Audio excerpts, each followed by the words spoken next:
This is Act and Analyze with Maggie and Tyler. We are two best friends. I'm an actress. And I'm a therapist. In Act and Analyze, you will hear us discuss all things within media and our daily lives while relating it to our lovely guests. We want to have fun, but also learn along the way. Everywhere around us is media. We just want to know what type of media helps you, or infuriates you, or makes you feel good. We want to grow with you and leave you all feeling better than how we found you. Welcome to Act and Analyze.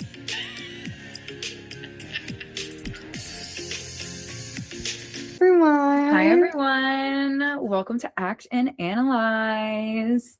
So, thank you for bearing with us with our technical difficulties, our openings. We fucked up a little. We dropped the ball. We just had two amazing recordings and we just were so into it, so excited. We just had a lot going on that weekend that we completely forgot to do our intros for both episodes because we did two recordings in one day. So sometimes that's going to happen.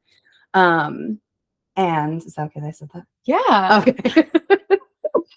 So yeah, we just completely forgot because we were just so in the moment. Yeah. So now here we are in Maggie's hometown. The hometown of Pointy P. Basement. I know, I wish you guys could see the M wall behind me right now. You can kind of see it. But we're so excited today. We have an amazing guest, Linda Nenonene. She is an actress, an artist. She is amazing. Also a fashion icon. I've never met someone that dresses so well, that just always is she's just such a beautiful person. And I met her at Montclair. A pop culture fanatic. Yes. I'm just so educated, 100% on just all the pop culture happening. Absolutely. So yeah, without further ado, here's our guest, Linda Nenonene. Enjoy. Yes. Thank you for your warm welcome. I feel like you gassed me a little bit, but I will take it. I will take it. Thank you. Thank you very much. Well, thank you for having me on. I'm very excited. If there's one person who could yap on end for hours and hours about literally nothing, it's me. So I'm ready. Let's do it. Linda, we're so excited to have you on. Tell us a little about yourself. Give us the tea. Yeah. Okay. All right. My little character bio. So yeah. My name is Linda Nenonene. I was born on October 20th, 1997. So I'm a Libra baby. Hello. Yes. I was born in a West African country called Niger. So that is where my parents met and got married. And then I was born, but they're Togolese. So I'm Togolese by ethnicity, but I was born in Niger. Moved to the United States when I was 6. So I moved to Burlington, Vermont, and that is where I grew up. So from ages 6 to 19, I lived in Vermont. And then I moved to New Jersey, Montclair specifically, to go to Montclair State University, where I got my BFA in acting. And yeah, so all growing up, I always did musicals. Funnily enough, I didn't do a play until I actually got into college. I was a musical theater girl. I was a musical theater girly. That is all I wanted to do in life. I just wanted to go to Carnegie Mellon and Sprout. So that was the life trajectory. I wanted to go to Carnegie Mellon and then be the first Black Christine Daae on Broadway. That did not happen. Funnily enough, the first Black Christine Daae on Broadway did go to Carnegie Mellon, and she is West African. So I was like, okay, I guess the universe wanted to happen for someone, just not me, but it's fine. So my senior year, I remember I auditioned to a ton of musical theater programs, didn't get into any. I was distraught, destroyed, whatever. So we took a gap year, auditioned again, and then I was doing my musical theater auditions for Montclair State, and then I got out, and then Queen Susan Kerner, she stopped me and she was like, oh, hey, I want to talk to you. And of course I was oh my God, did I do something wrong? Was it that bad?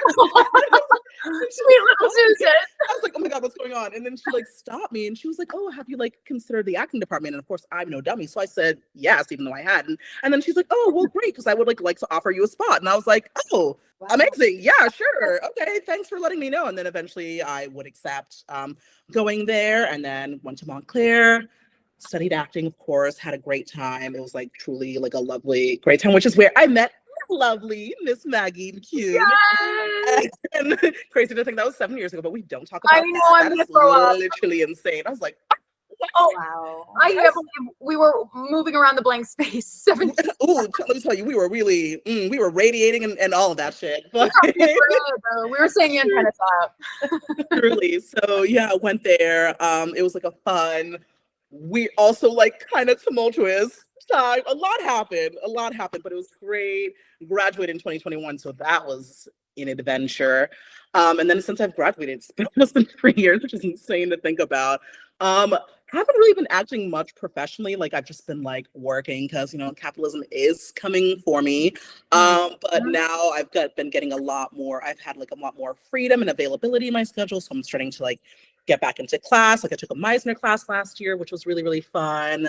And now I'm also like taking a movement class, and then hopefully I can get it back into like a voice and speech class as well. And then like also got back into voice lessons just for fun. So we're doing that. So that's a little bit about me. Yes. Oh my gosh. We're so happy to have you here.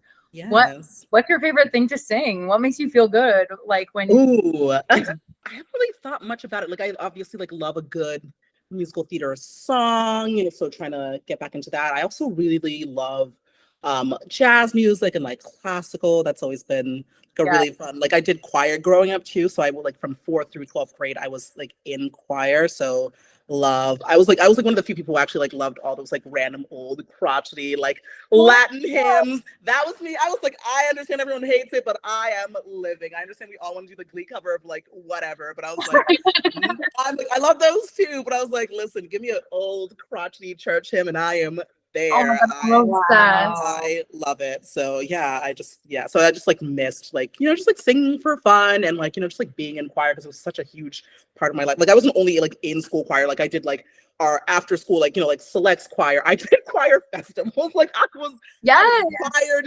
down.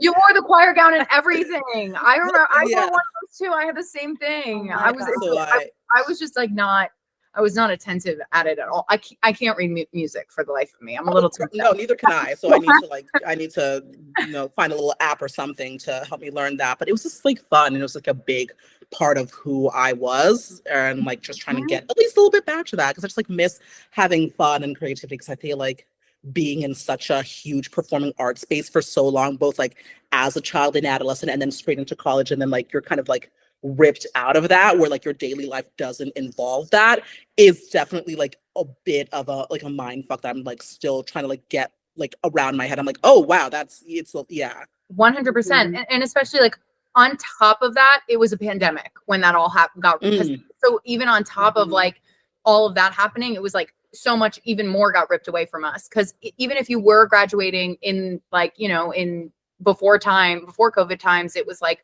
okay, we were graduating, but there were still like free classes, or you can join as a community and like do like fun improv together, or just like do a reading together or whatever, and socialize in that setting, or go to an open mic and like be around art in that way. But like it was kind of like the arts community was just stripped from us so quickly and viscerally. It was like, where do we go? What do we do? I completely it's a little challenging. I love like that you're on this journey of like also like finding what is fun for you again, right? Like because so much of it is like okay, we're adults now, we have jobs to do, we have things like we have bills to pay, we have shit like like that stuff weighs on you. And what brings me joy, like what makes me happy, and like it's performing, it's acting. I feel the same way. I'm like, my gosh, if I can pay for this class and go to this class every day, like that's what makes me happy. Like I start creating it, or like this podcast. I'm so curious of how media in general, you could talk about social media, shows, movies, how that affected you in your career choices, or how that has affected you now as growing as a young adult, Yeah, I feel like media has definitely like affected me a lot. Like I'm a person, I mean, I feel like we all consume a lot of media, but I feel like I definitely like consumed like a lot of media. I think that was like one of the things that was most important to me because like when I first moved here, obviously like I didn't speak English. So it was like kind of hard for me to like communicate with, like the other children in my class. Luckily, it was first grade. So it wasn't that hard because like 6-year-olds can barely speak anyway. So like it's not that I was missing much, but it's like it was like a little bit harder for me to communicate with the other kids, obviously, because I like didn't understand English. Like I'd learned English a little bit back and forth, in like the school that I went there. Like it was like a French school, but we learned a little bit of English. So like when I came home, would just do what any other 6-year-old did. And I watched a lot of TV.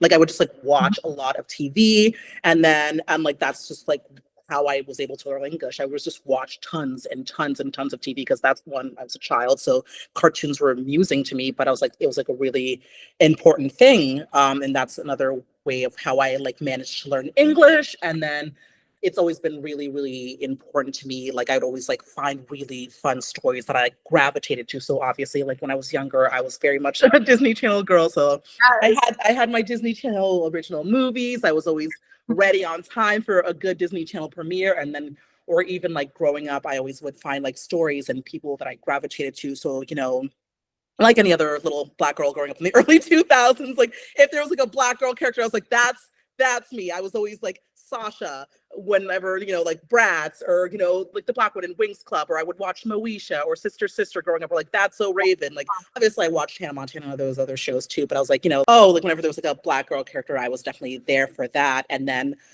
as I grew up a little bit more and like I started, like what actually initially got me into musical theater, funnily enough, was Phantom of the Opera.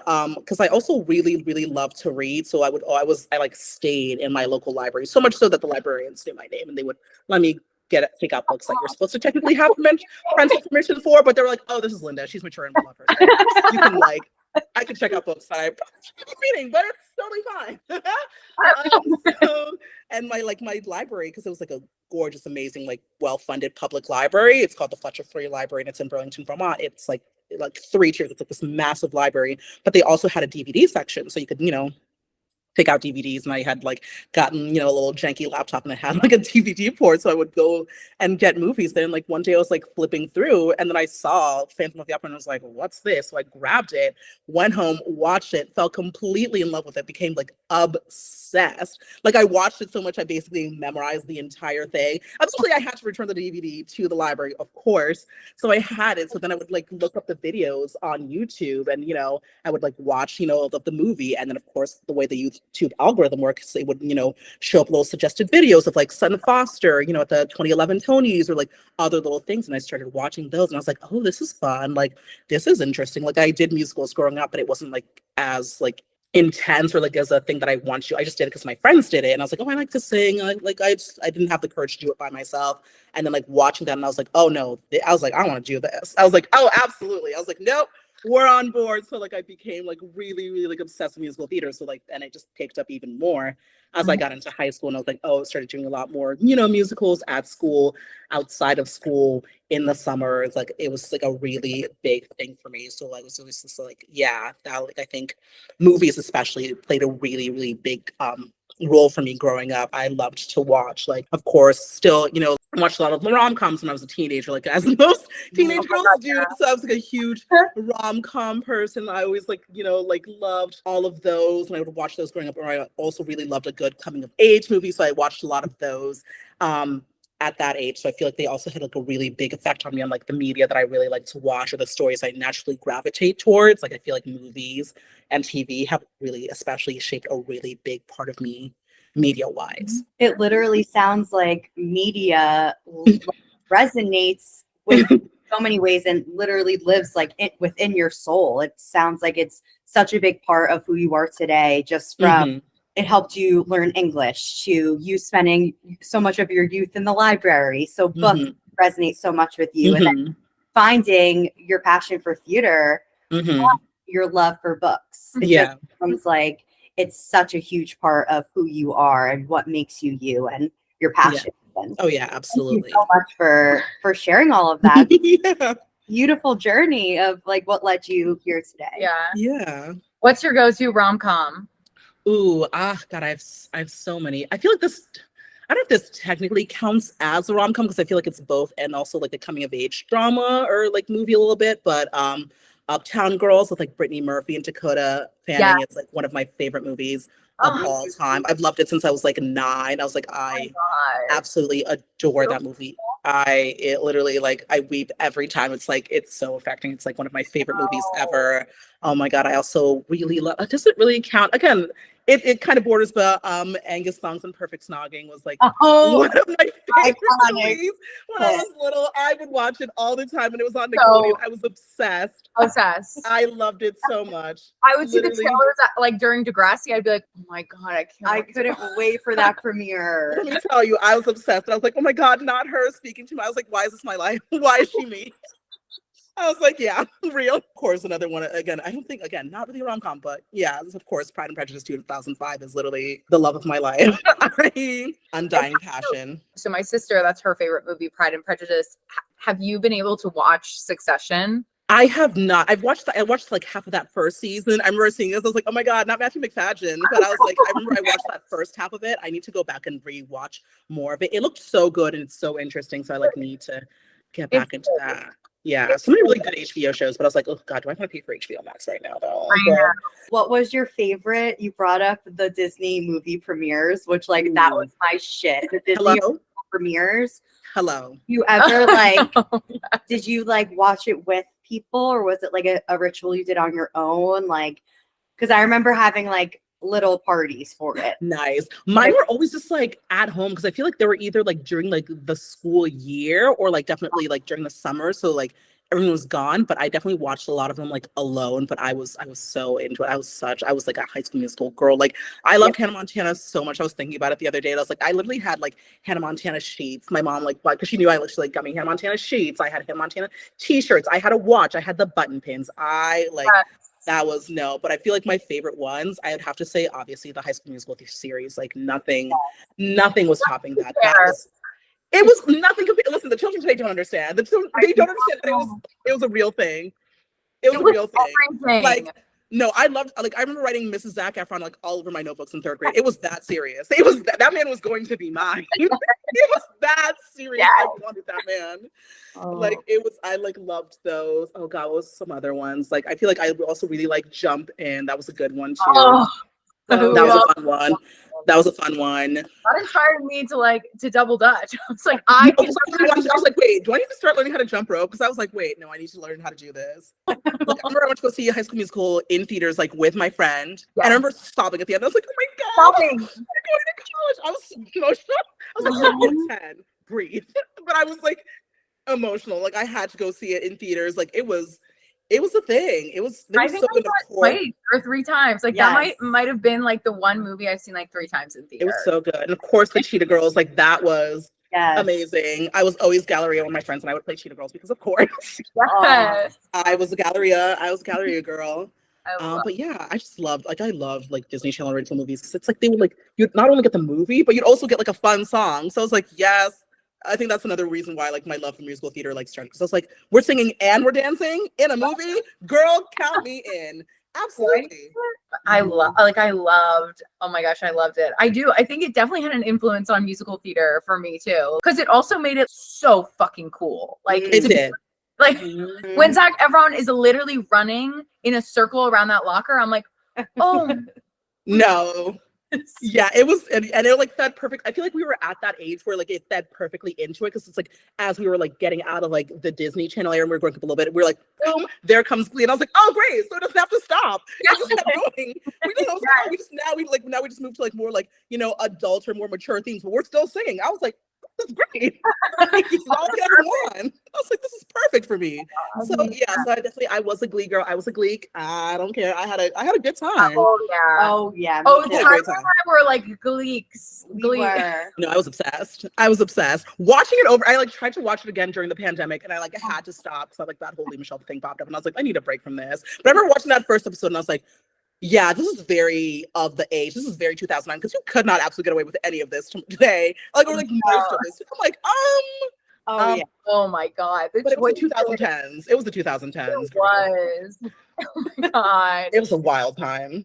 I had the CDs. I would play. Like they went on tour. They went on tour.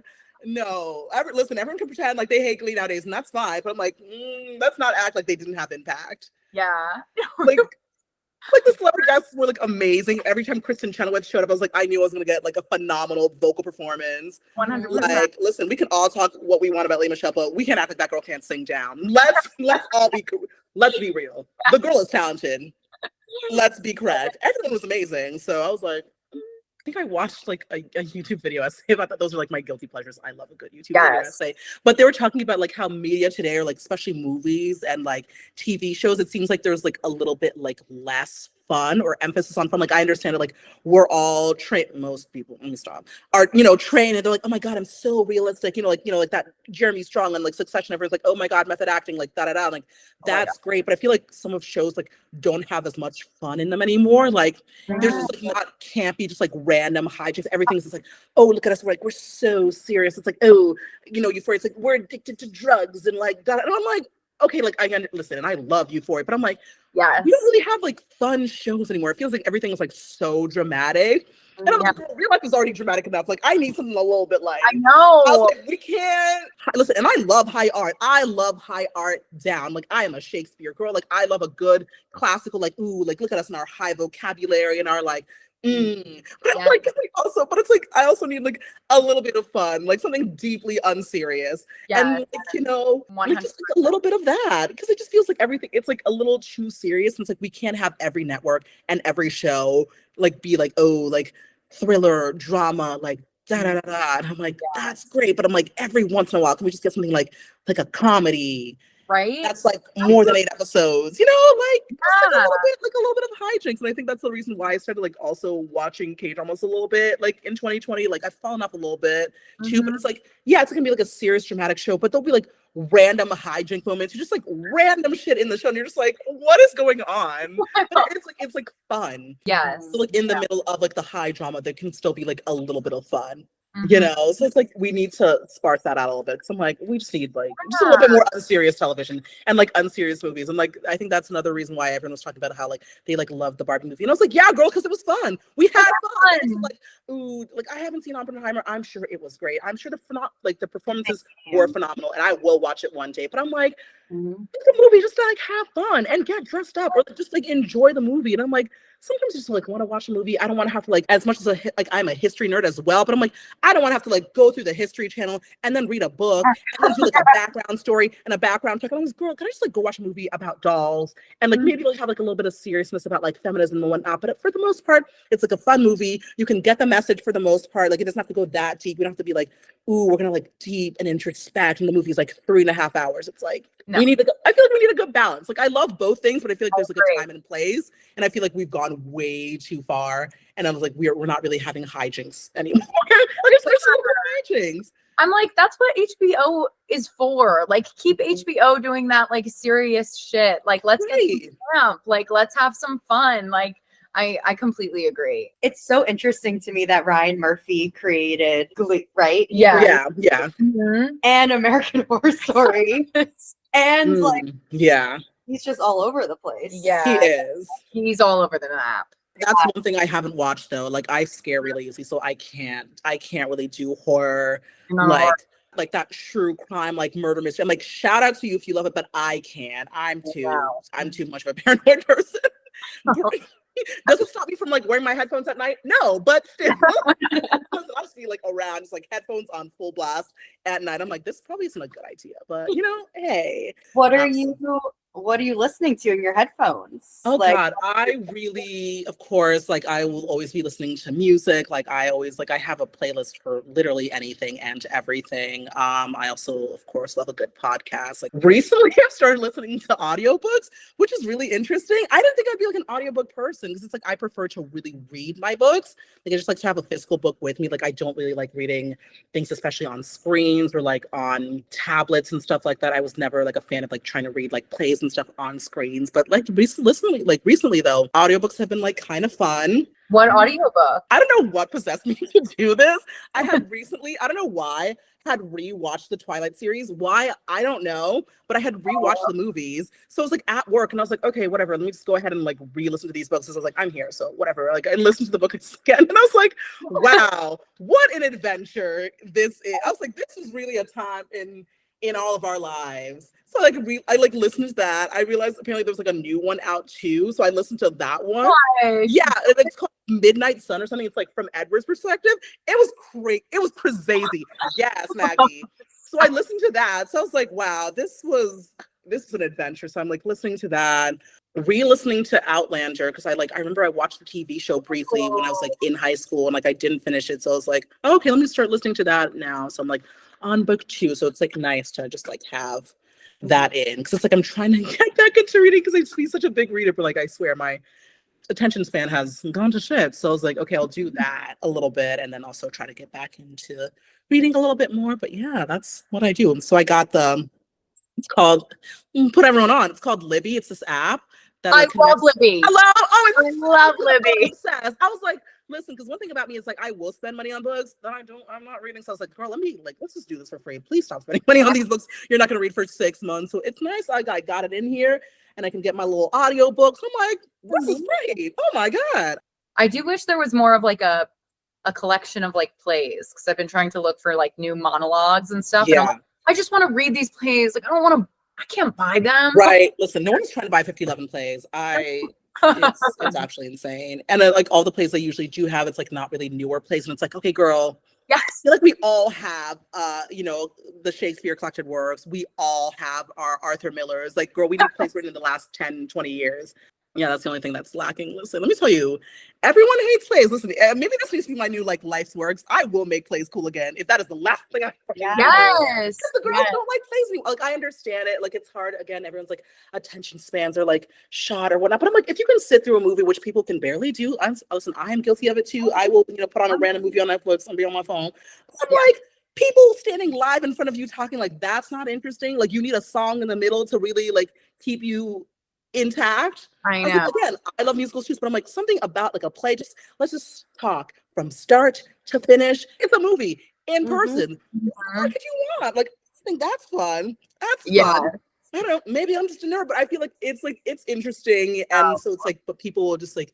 It just seems like there's like a lot less investment in plays. And like one of my friends, he's like starting to produce, musicals and stuff on Broadway. And like, he'll just like talk to me about like budgets and stuff like that. And like a big thing is of course, like if you get investments, like you got to get your money back. Like, you're spending millions of dollars on these productions. So you got to get your money back. And it's like, I understand it because like musicals are like what drive people in, like, especially tourists and stuff like that. Like, yeah, like it's like a money thing. So like, I understand that. So like, you can't always produce plays on Broadway unless again you have a celebrity, and that's probably why they do that. Not even like a lot more off Broadway. And I'm like, girl, we just like we need to bring plays back. Yeah, like, let's bring back talking. Like the girls just don't want to speak, and if they are, it's a little incoherent. When I'm like, what will help with that? Plays. Yeah, if you read a play.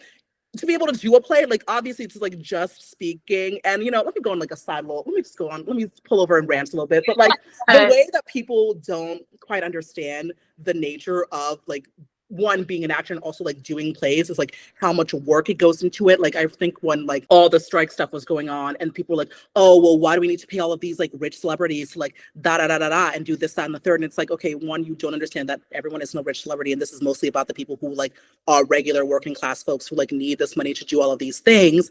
And then people would get into the comments and be like, okay, well, whatever, like we don't care about you anyway. And like also like AI is going to take your jobs in like 10, 15 years too. And it's like, see, this is how I know you don't know anything. And this is how I know you're an absolute idiot. This is how I know you're stupid and things aren't clicking in your brain. It's like, one, to be able to do the things that you do, like, yeah, sure, you can get a computer program to like make a cartoon or basically a photoreal image. And like, we love cartoons and we're like affected by cartoons. Absolutely. But the thing that makes it so important and so real, it's like, you do realize hundreds of different actors can play the same role. That's why Shakespeare plays have been happening for 400 years.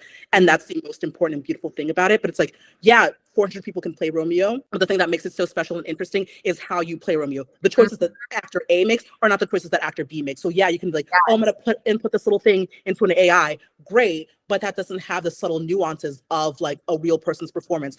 Take one is not take two that an actor does. So like, and that's also the beauty of like, editing and stuff like that. And like, that's a director's job too. But it's like the subtlety and importance of a performance, a computer cannot replicate that. Yeah. And I understand that people want to be like, oh, but it'll like democratize filmmaking and da-da-da. And it's like, well, filmmaking is pretty democratized already. It's like, it's not going to be like the big standard that we all would like and whatnot. Cool. But it's like you devalue an artist's work because you don't think it's that important. It'll be the same people being like, oh, well, being an actor is boring and da-da-da. And like, it's not like a real job. Okay, cool. But if I ask you to make a speech, literally in front of like 10 people, you're shaking, you're quaking, you're throwing up. You can't even do it. Talking about, oh, I have a fear of public speaking. Okay, but I thought acting was important. You're talking about, oh, well, your job is irrelevant, da-da-da. Okay, cool. When we're all inside, what were you watching? What were you doing? Oh, Right. Quiet, ain't no back talk. Cool. So, you know what I mean? So when people are going like, oh, like being an actor, like isn't hard, da da da. And I was like, okay, cool. If I give you a monologue right now and tell you to dissect it and give me beats and whatnot, it's not just like, oh, I'm gonna read it and make it realistic. What is it about? Who are you talking to? One monologue can mean 10 different things. Like you don't know what you're talking about, and then you want to sit here and be like, oh, well, it's easy and like da da da, like anyone can do it.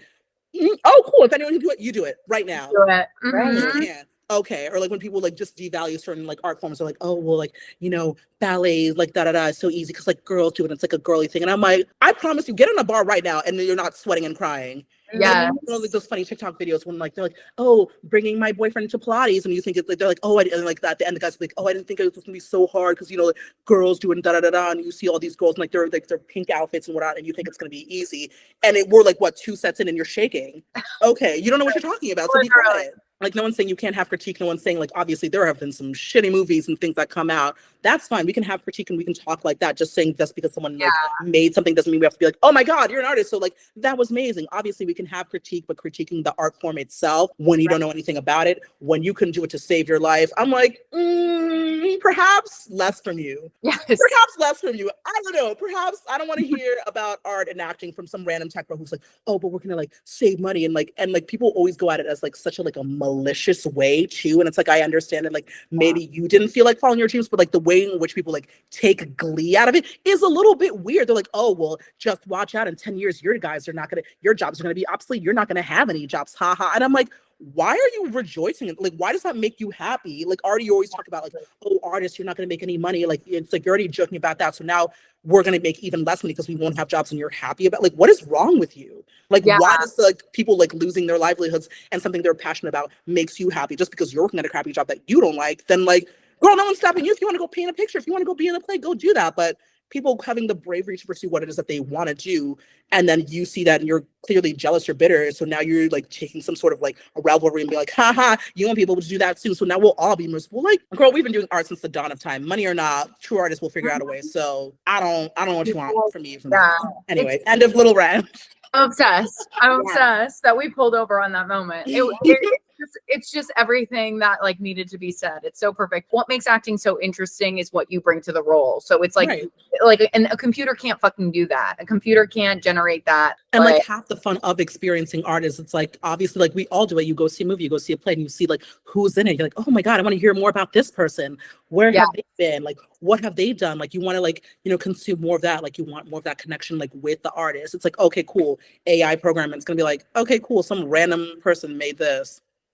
Okay, that can be cool depending on the medium. Like, you know, if you paint this thing your whole self, but it's like something that is so intrinsic and so specific and real as both, like, especially filmmaking is like, it should, for the most part, be a collaborative art form that people come together and like bring their own aspects to it. And for you to be like, oh, well, none of that matters. And it's like, okay, but then we only get one point of view from this one person instead of like a collaborative aspect. I'm like, I don't know. I'm like, I don't know, just giving weird, bitter hater energy.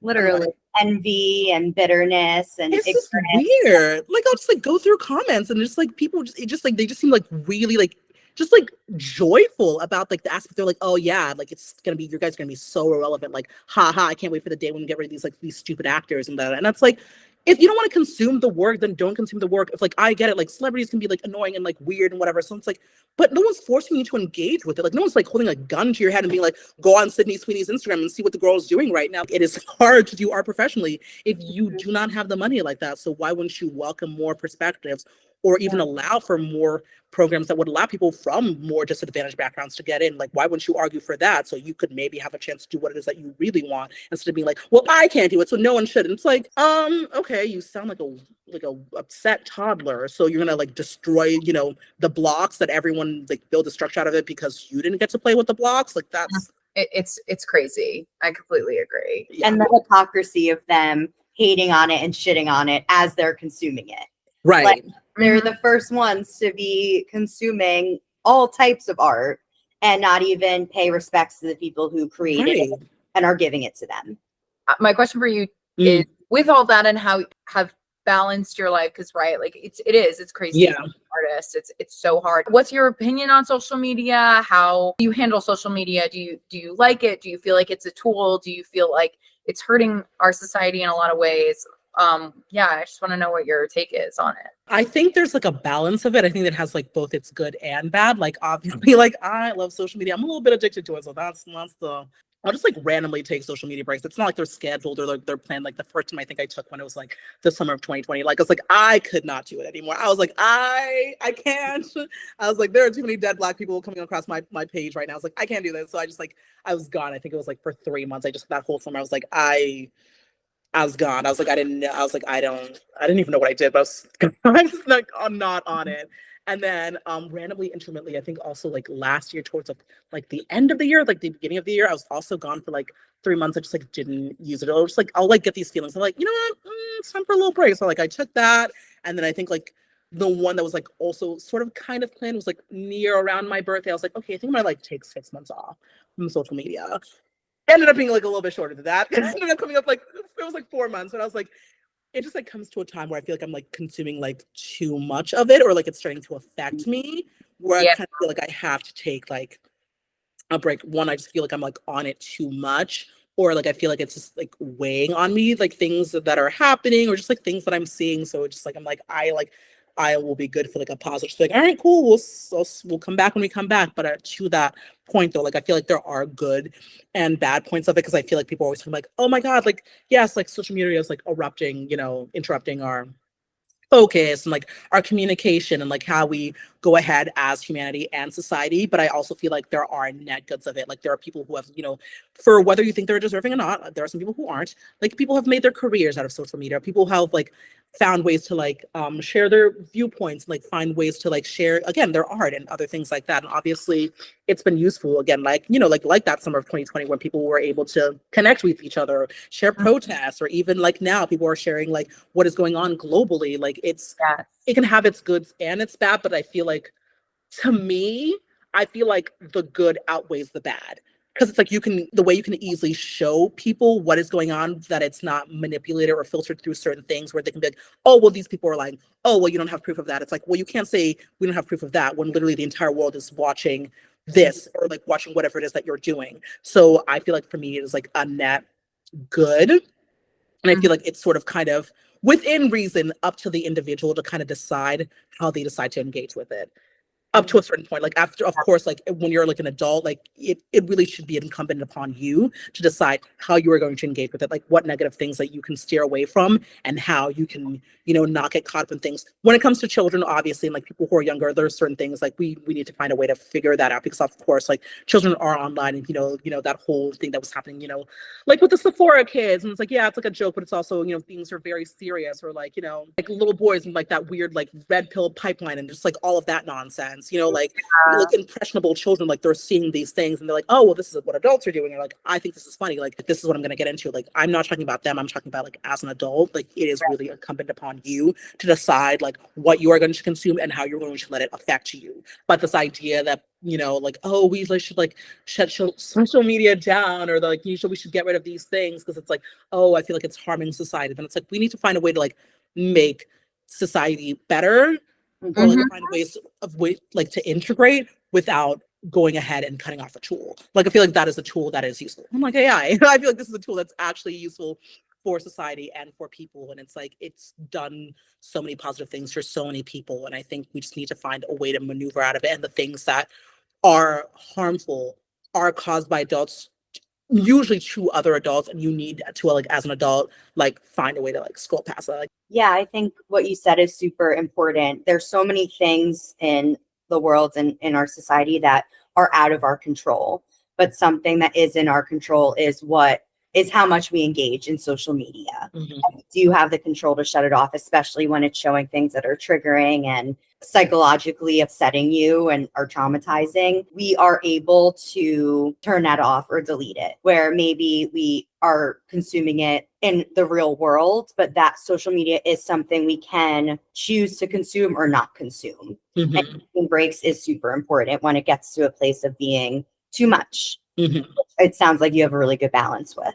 And I think the one thing I'm trying to figure out right now, like in life, is sort of like how I like let things affect me, or like how I navigate around certain things, or just like my thinking about certain things. It's like, okay, cool. Like this this is affecting me in like a way, either, you know, like let's say if it's like a negative way, it's like, okay, cool, like how can I use that to like into something positive, or if I just like need a moment to like step away from that, then that's what I need to do, you know. So it's like, okay, cool, like do I just like, if it's as simple as just like, okay, cool, I'm just gonna scroll past the comment, or I'm just gonna like exit out of this thing, or if it's as serious as like, okay, I need to like shut all of this down for like a I think that's the important thing. And I think to a certain degree, people really shouldn't control what others do, as long as it's not like a public health thing. Like it depends on, like, obviously I'm like, okay, cool, people be able to like live their lives however they want. Unless it's like harming public safety. I'm sorry, like you need to vaccinate your kids. I'm sorry. You need to vaccinate your children. You need to wash your hands. Like, unless it's like, if it's something that just directly affects you, like you by yourself, girl, ball out, do whatever you want to do. But if it like affects everyone else around you to a certain degree, then we have to like, I'm very like collective in that way. Like we have to like assume some sort of like responsibility then to go ahead and do that. Cause it's like, okay, you're not just like you're like, you know, like no man is an island, they say. So it's like, it's not just about you. How do you feel that media helps you on a day-to-day, like mentally and emotionally? Like what media do you go to help you in those ways? Yeah, I feel like mentally, I'm definitely, like I was mentioning before, like I'm a huge proponent of playlists. Like I like will listen to music anytime, all day, every day. So it's like I always like love listening to music. Like I will just, you know, listen to music, or like movies, of course. Like, you know, like I'll just put on a movie, or you know, like a TV show, you know, just like watch those. So yeah, that's really my main mode. Good, like what's your feel good music? It really depends. I'm such like a like it really like depends on the mood, and like the mood can change like within seconds, within minutes. Like it's crazy. Like 1 minute I'll be like, oh, I just really want to listen to like jazz standards, or like, oh my god, I just like really want to like listen to some opera right now. I'm like, oh my god, like just want to listen to some SZA. Of course, like Beyonce is always on deck. That is my girl. That is my queen. Yes. So Beyonce will always be on the playlist no matter what. She's a part of me deeply and truly and madly. But like it really depends. It's like I love like different moods and whatnot. And like even visually too, like I also, that's another thing I didn't mention, like not really so much painting or like artwork in the traditional sense, but I do love visual media, like, you know, of course films, but it's like I also love to look at pictures, like, you know, like I'm like of course obsessed with Pinterest, so I have like tons of just like random Pinterest boards for like any and everything. Like I just like to put those in, like I love to collect visual media just for Such fun. a Libra. I am. Yeah. She is very much a Libra, and that's also another medium. Funny enough to think about it, is also like clothing is like another, I feel like, is both media, and like I feel like for me especially is like an art form of like self-expression. Like I like love, you know, clothing in that regard. So I think that's also another really important facet. Yeah. Like give us one of the playlist names and like the vibe of the playlist. Oh God, I wish I could actually. I have my phone right here. Let me see if I can pull it up. Dear Lordy, I have so random ass playlist. Library, you're taking forever. Okay. Of course I have one called, you know, my coming of age film. So it's just like random songs that like just like feel like just like very coming of age. I just really love that one. Oh God. You know, of course, like I have my classical playlist, just like classical songs that I really, really like. Of course, my jazz playlist, just like a random like workout playlist. Just like, yeah. What are some recs that you have? Any shows, movies, albums, plays, musicals, any recs that you have that you are tuning into currently? Tuning into currently. I would say right now, just as I like kind of like listen to it, I would say like an album, of course, is, you know, like Homecoming. I love a good Beyonce album. I love a good live album. So love that. Of course, Renaissance, I would have to say, is like my favorite Beyonce album. Yes. Love it. It's so good. Listen, you can't stop it. Renaissance. Did you want to go out and dance, the three of us? It does. Listen, we need to. Let's do it. I feel like Did movie. you go to the concert? You know I did. Listen, with what little money, I don't know how I spent the money, but I did, and I had the time of my motherfucking life. Let me tell you. Yes. So good. Movies. I think I don't know, like I don't know about anything recently, but last night I watched The Backup Plan with Jennifer. I love The Backup Plan. I was like, That's a go-to comfort movie for me. this is such a 2010s rom-com, but I'm like, it's so unserious and so fun because it's like, in what world like would you get like artificially inseminated and like some random guy pulls up and you're like, you know what? At this like emotionally vulnerable place in my life, yeah, let me just start dating. I'm sorry, if I was her friend, I'd be like, girl, I don't know. Listen, I understand that you're happy, but perhaps like let's wait until like the child gets here before you have like a lot going on. I don't know if dating right now is like a good idea, but I was like, listen, this is why we love rom-coms, because they're like unserious and ridiculous. So that's like a show. That's a movie. Are like my fave. I love a rom-com. I don't care. I'm a rom-com girl. TV shows, rewatching Rain on the CW because that was a classic I loved as a teenager. So good. Also watching the TV adaptation of One Day. It's so weird because I get online, everyone's like talking, they're like, oh my god, I'm so sad. I'm like, did y'all not watch the movie with Anne Hathaway and that man? I was like, listen, y'all did not read the book and watch the movie like I did as a teenager, so I was ready. But everyone's like online, like shaking and crying, and I'm like, yeah, girl. I know it, but I like this one. The Dexter, he's so cute. Oh my god! Every time I like watch, I'm like, he's gorgeous. I was like, god damn, so fine. Oh my god! So like that's it's a really good show I'm watching right now. It hasn't come out yet, but I'm excited for season 3 of Bridgerton. That's gonna be interesting. Not gonna lie, Penelope is not my fave at the moment. She is not my fave at the moment.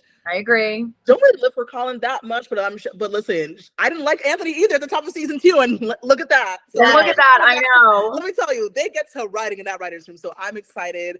I'm sure it's gonna be gorgeous and amazing. So yeah, more rom-coms and more period romances. The girls want to have fun. So that's really all I want. That's really all I want. And then plays. There's this new play called The Effect that I want to watch. It's coming over from like Britain. Yeah, it's Taylor Russell and this incredible actor, Papa Asiadu, and I like loved him. Like I've been obsessed with him since I saw clips of his performance as Hamlet in the Royal Shakespeare Company. I like adore him. He's so good. So it looks really interesting. So I want to go see that. I need to see more plays. I just like have been out of the loop with plays. So I just need to get back into my play bag. I also really want to go see Uncle Vanya because that is one of my favorite plays. I know. All time. Oh my god. Linda, we've had so much fun talking to you. Yes. Oh my god, guys, this has been a blast. No, for literally. You put the act in act and analyze. Yes. Period.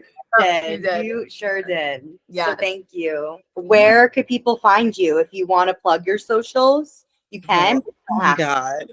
Part of me is like, I should really stop plugging my socials because I did it in a playbill in this play I was recently on. And then I keep forgetting that it's not 2017 and like not only people who know me personally follow me on Instagram, and I'll just be like posting random shenanigans, and I'm like, anyone who like doesn't really know me will be like, this girl is deeply unhinged, and I'm like, correct. In person, I promise you it kind of makes sense, but it doesn't. Half of the time I just be posting stuff for me, and I'm like, this is so fun, so I can rewatch this later, and then I keep forgetting that like other people will occasionally watch these too, and I'm like, wow, interesting. I'm not gonna stop though, but wow, this is a choice.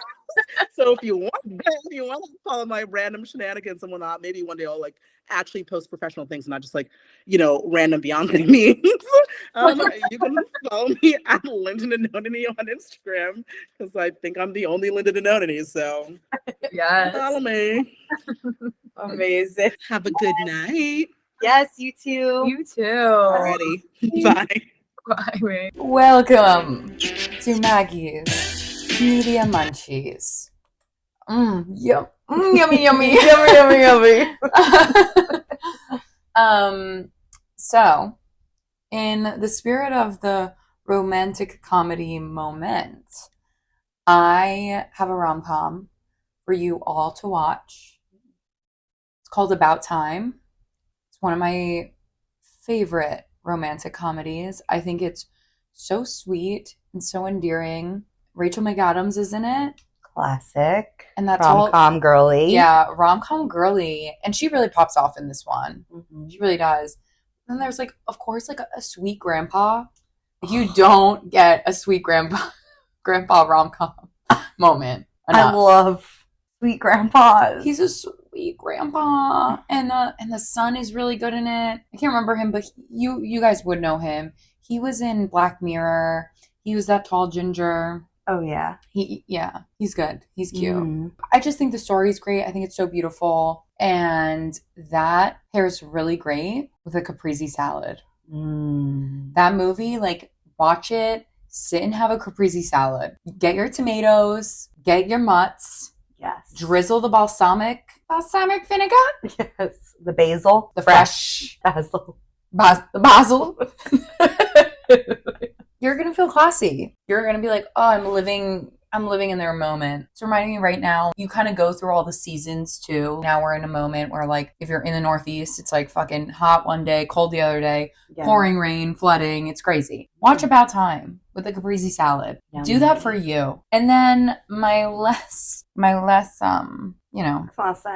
A, the season finale of The Bachelor, I believe, will be premiering when this episode comes out. Oh yeah. Watch it with a burger and fries and a milkshake. Like, that combo. Like, and you don't make it. No. Just go to, like, your local joint. I'm a smash burger type. I actually don't eat red meat, but, like, I love, like, a smash burger with, like, Impossible meat. Mm-hmm. It's really good. Or, like, a black bean burger from the bodega down the street. So where would you get your I would get burger milkshake fry combo? Harlem Shake. 100%. I would go to Harlem Shake. I'd grab a chocolate shake. I'd get the burger, and I would get the cheese truffle fries.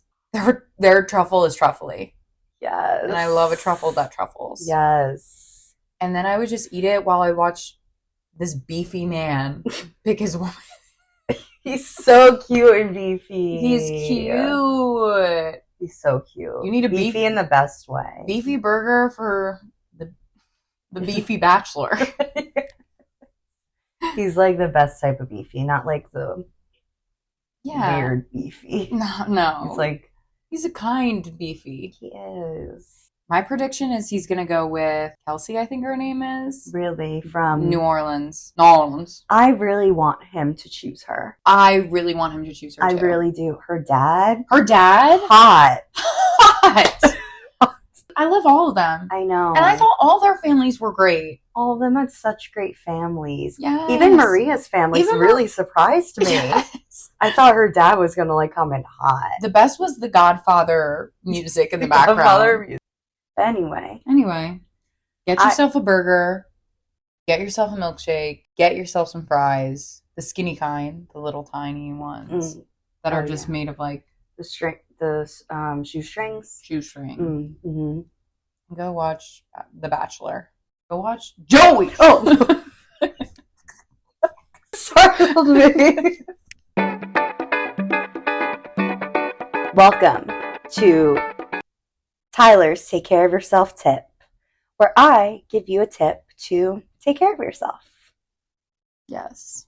This week's Tyler's Take Care of Yourself tip is to heal your inner child. Do some inner child work. Love that. Do this by watching something nostalgic, like a movie, a TV show, like one of the High School Musical movies, like we were talking about earlier. Yes. Or read a book that you read as a child. And it can't get too weird. It can't get too cringe. Like, free yourself of judgment. Mm-hmm. Don't feel weird about it or feel like you're being cringy. Just do whatever made you happy when you were a kid and bring back that inner child that's in there and heal her or him or them for that tip. Well, I honestly feel like I have been healing my inner child a bit by watching, like, the last Avatar series. Like, that series alone has really, like, listen, I'm not gonna lie, like, do I think the acting's, like, Oscar worthy? No. Mm-hmm. But do I think that it's nostalgic? Abso-fucking-lutely. It's so nostalgic and feels so, it just is reminding me, like, it genuinely reminds me of all the times me and my sisters would just play with each other. I would always be May. in the first season, and she's not featured that much, but I was like, I always like just seeing her. I was like, oh my god, that was the girl I always played. Yeah. And then Maeve would always be Aang, and Mary would always be Katara. I guess I would be kind of like the brother. You know, it's not getting the greatest reviews, and I personally, yeah, I don't think anything could just like nothing can be as good as that cartoon because we are so nostalgic of it. Right. But watching this, like, and having it be at least accurate to the story. Yeah, Patrick and I, my brother and I used to play it too, and we would be on like opposite couches and like throw pillows at each other and be like, air, water. And like, it was so fun. Yes. It was so fun. So that's such a good choice. For me, like, what I think of that like is so nostalgic and definitely like a different choice than what you said is the book The Giving Tree. Oh, yes. I like that book, like my mom loves and like love to read to me. And that's definitely one I would read to myself to do some inner child healing. That's so beautiful. Yeah. Oh my god, I love The Giving Tree. It's so good.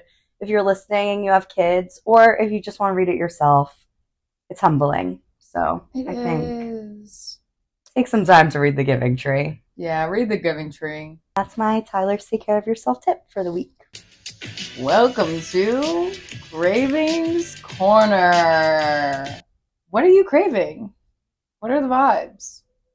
What are you craving a feeling? Are you craving a food? Are you craving a moment? A moment? A place? Oh. A person? Oh. That could get juicy.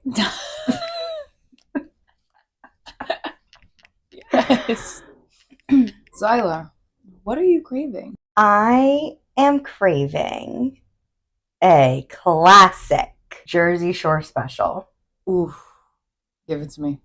A Barron's bagel, an egg everything bagel with half tofu scallion, half tofu jalapeno cream cheese, top and bottom. Yes. With Molly's vegan sausage in the middle. Wow. They know my order. Like the back of their and they know my name. They know me by my first name there. Local spot. So good. If you know, you know. Cash only. Cash only, yeah. Bring cash. They do have an ATM, but you don't want to deal with that. Definitely recommend if you're hungover, call in. There's no airflow in there, and it's like reeks of like garlic and onion, yeah, and steam. But that with rook. Oh yeah. Specifically strawberry mocha with oat milk and agave. Yum. So whoever wants to treat me, if you're listening, that's my order. Yes. Both those places. So yes.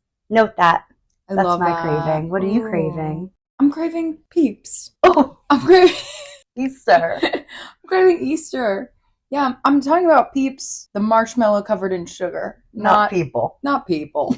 Right now I'm craving the Peeps. I'm craving I'm even craving melting them down and mixing them with Rice Krispie treats and making Peep Rice Krispie treat. Like I could just go for something marshmallowy and sugary, and that's usually that flavor profile is not my go-to. No, but because I'm more of I love like chocolate chips, chocolate PB, like chocolate raspberry, but like that, like something about Peeps right now, the texture I think, but they need to be fresh. I saw a video on TikTok that was like Rice Krispie flavored Peeps, and I was like, oh, that looks so good. Oh wait, Rice Krispie flavored Peeps? Yes. Or Peep Rice Krispies? Rice Krispie treat flavored Peeps.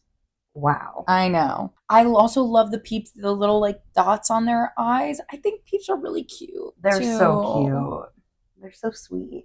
That's also like healing your inner child in a way, because I ate Peeps all the time as a kid. That was like me and my mom's go-to. It was just, and they're so satisfying to eat. They are. Oh yeah. That's good. Well, do you like the bunny Peeps or the bird Peeps? I like the bunny Peeps. So when you think of a Peep, you think of the bunny ones? I wasn't thinking of the bunny ones, but now that you bring them up, I was thinking of the birds the whole time. But now that you bring up the bunny, I like the bunnies more. But I was thinking of the OG Peep. Yeah. The bird. The whole time we were talking about it. I think I like the tradish. But I think the bunny Peeps, would be good on like a s'more. I think I like the bunny peeps more because I think they're more consistent. Yes. You know how there's kind of like a texture difference between the head and the butt? Yes. Yeah, and the bird. Great craving. Yeah. Good cravings in this corner. Yeah, these were good cravings today in the corner. We'll see you all next week. In this corner. In this corner. See what we're craving. Live like Linda. Yep. Live like Linda. Live like Linda. Be an icon. And enjoy yourselves. And we'll see you next week. We'll see you next week. Follow us on our socials at Act and Analyze on Instagram and on TikTok. Love you. Bye. Bye. Mwah.